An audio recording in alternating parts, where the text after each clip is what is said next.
Good evening, and welcome to the December 2015 Richardson Law Office's Legal Hangout. This month, we're going to talk about a probable cause in motor vehicle stops.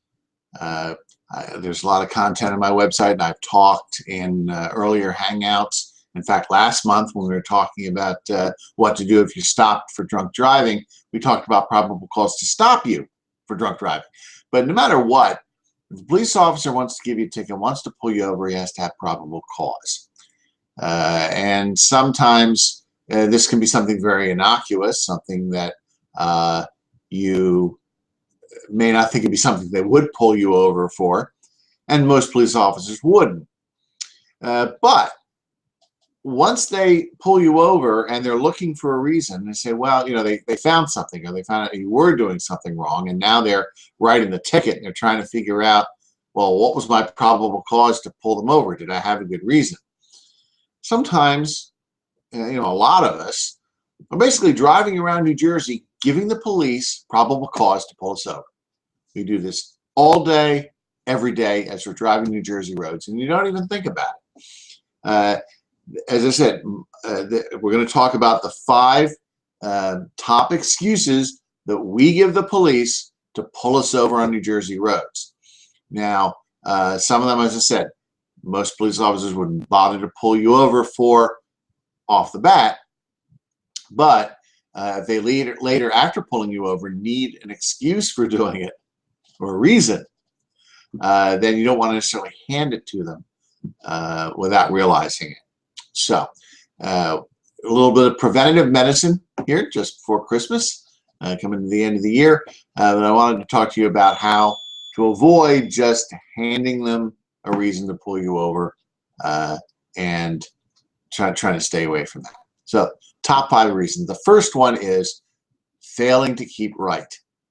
Now, this is something that I find myself doing, and I'm sure you've done it at one point or another because you don't realize it. All right, we're supposed to keep right except to pass. So the left-hand lane is the passing lane. Now, if you're in a 2-lane highway, 2-lane road, that's fairly easy. Left is passing, right is just traveling along. But what if you're on the New Jersey Turnpike or 295 or 287 or some of the major interstates that have 3 lanes, sometimes 4?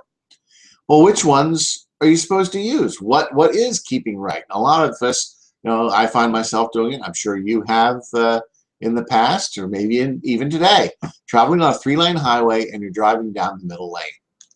If you're driving down the middle lane, you're failing to keep right, and you're giving the police a reason to pull you over. Okay, that's failing to keep right. Really, and remember, on the larger roads and the larger interstates, you not only have cars, but commercial vehicles, large trucks, things like that. And they are not supposed to be all the way over to the left. Okay, the middle lane is actually their passing lane. So really, when you're in a 2-lane highway, it's easy. Just stay on the right-hand side unless you're passing, and only stay in the left-hand lane long enough to overtake traffic and then move back into the right-hand lane. But if you have more than 2 lanes, bear in mind that you must be, if you're just driving along and not passing, you have to stay all the way over to the right. So keep that in mind. Failure to keep right can be a reason to pull you over. So stay in the right-hand lane. Next one is license plate frames. This is a big one. I've talked about this in videos and articles on my website, and it's in my book on the rules of traffic court. Car dealerships give these to you. They're free advertising for the car dealership that sold you the car, whether it's a new or used car. A lot of times you'll see these license plate frames that advertise the car dealership where you bought the car, or maybe you went to Disney World or some place that you got a souvenir license plate frame that you wanted to put up.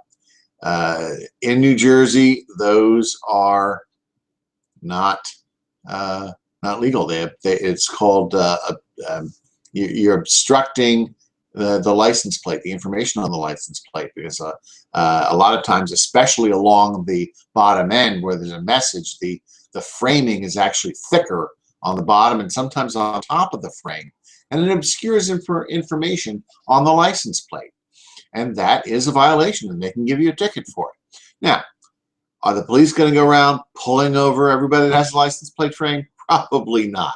They never get anything else done. But that's what I'm saying.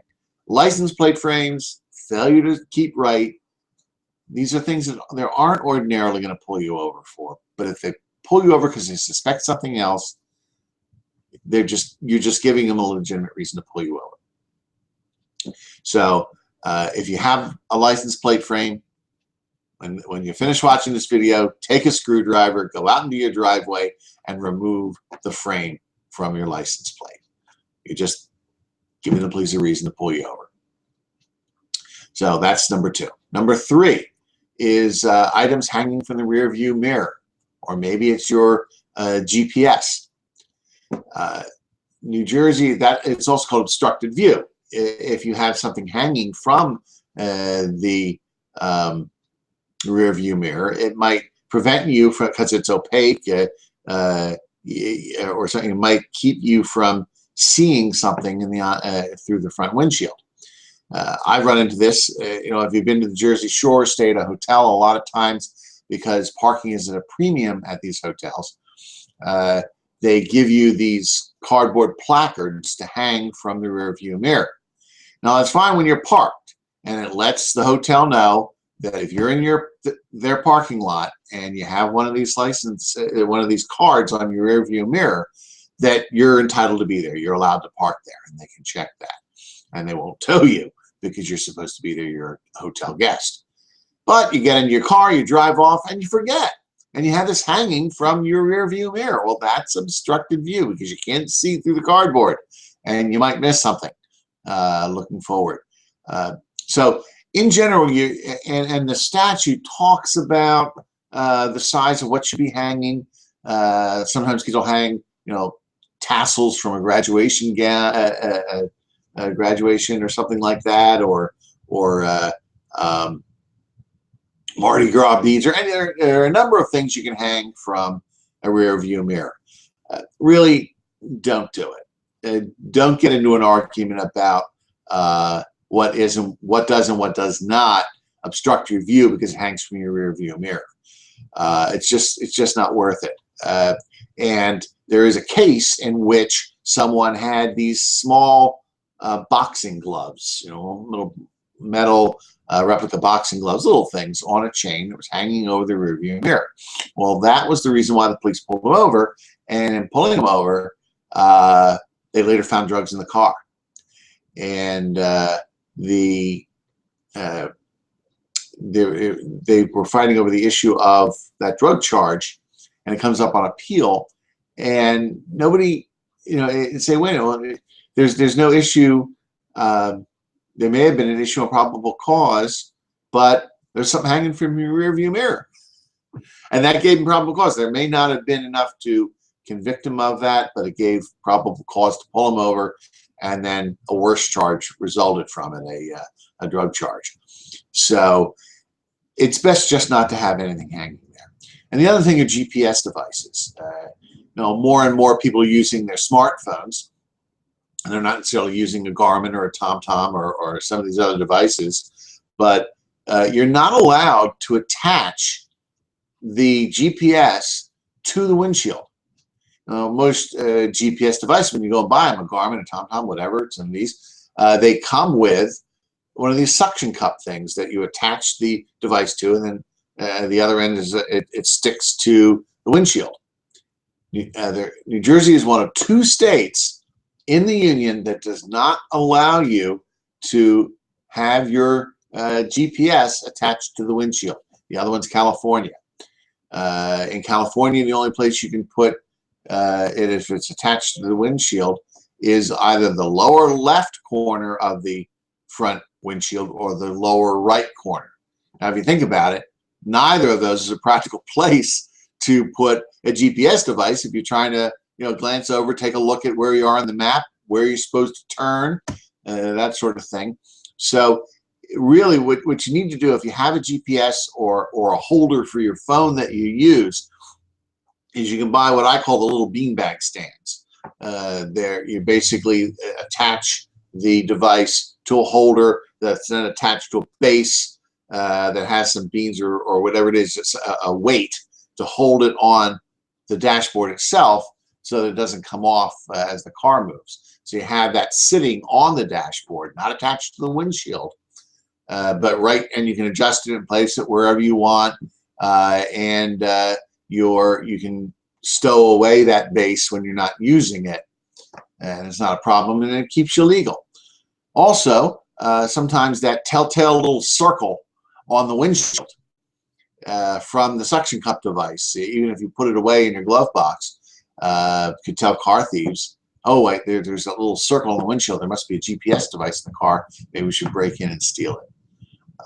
So really you're best off if you have one of these devices, if you haven't already, to get one of these spaces that'll hold it, just let it sit on the top of the dashboard.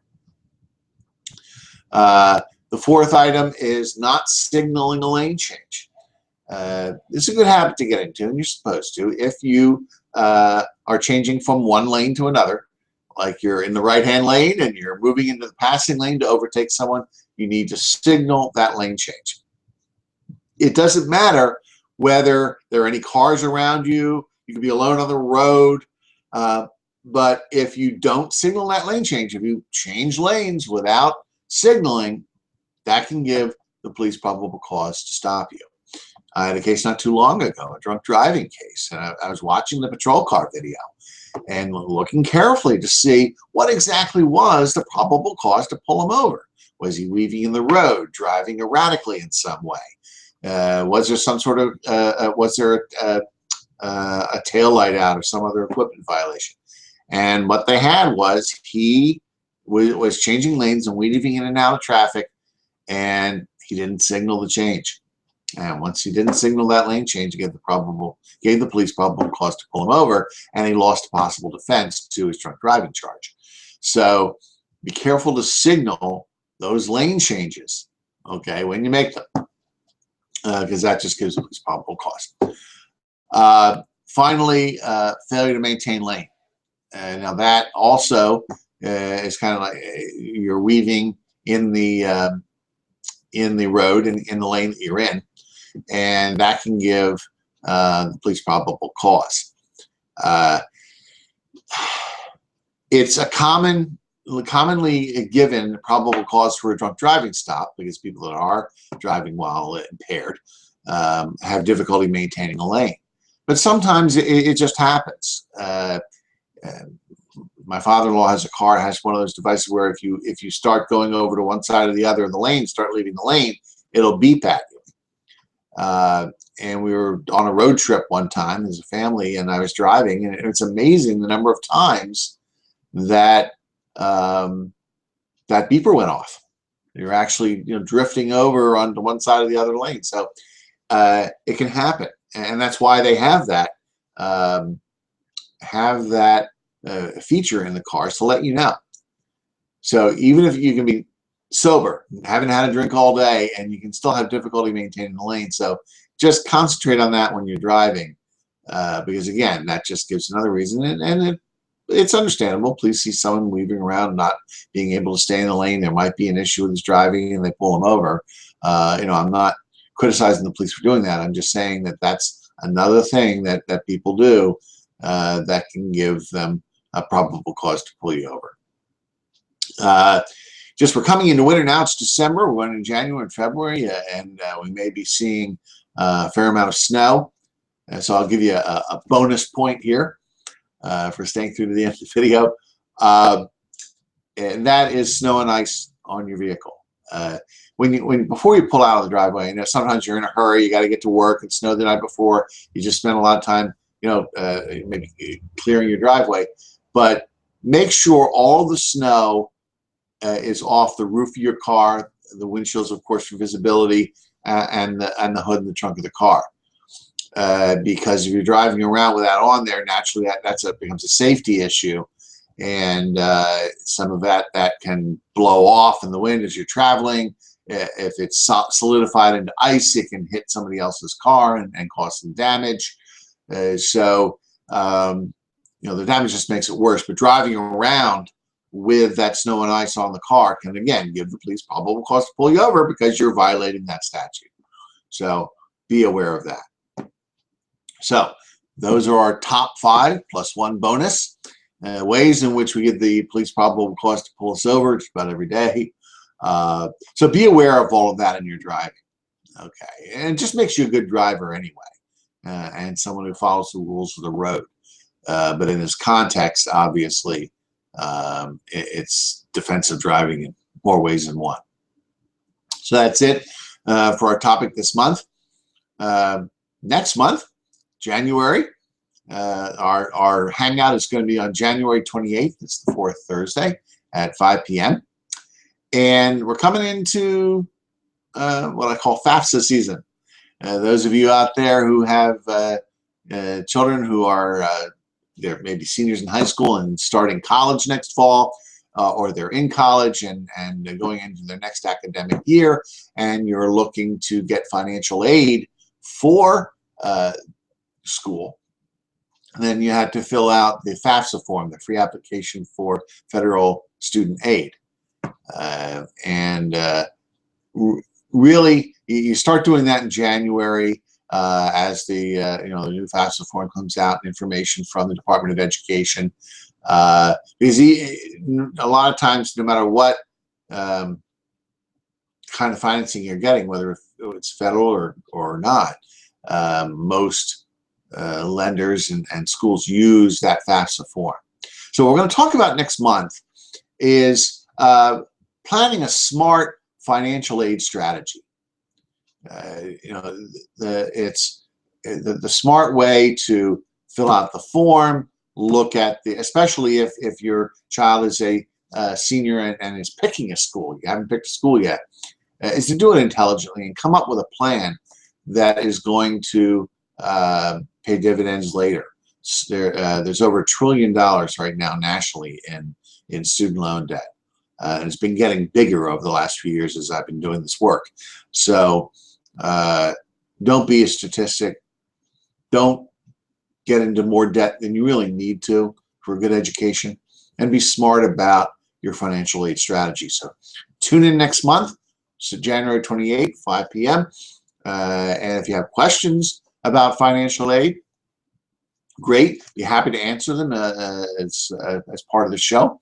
Just you can either email them to steve@richardsonlawoffices.com, or you can tweet them to @SJRLaw, and I will answer them on the program. So next month, planning for a smart planning for financial aid going into the coming year. So if you like this video, found it informative, please be sure to click that thumbs up button, that like button below the video. It'll help other people find this information, help in the search results. And if you like the program, if you like the information that's posting to the channel, be sure to subscribe. You'll get regular updates as things are added, and I'm adding things every month. So I hope you enjoyed the video, and I hope if you celebrate Hanukkah that you had a wonderful Hanukkah this year, and if you celebrate Christmas, that you have a wonderful, merry, and happy Christmas and a wonderful new year. So that's it, and I'll see you next month.